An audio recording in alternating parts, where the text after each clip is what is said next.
Welcome to How to Solve.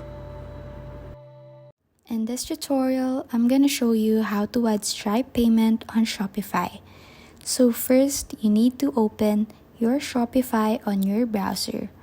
I am using the Chrome browser in this tutorial, and if you don't have an account yet, you can register or continue with your email or Facebook account.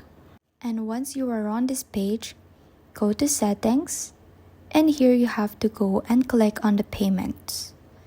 Take note that Shopify payments are only available to stores that have locations in certain countries and regions. Now click on Choose a Provider here, and let's search Stripe. And as you can see, there you go, you can see Stripe right here. Click on that and then log into your account. Connect your Shopify and you'll be able to accept Stripe payments.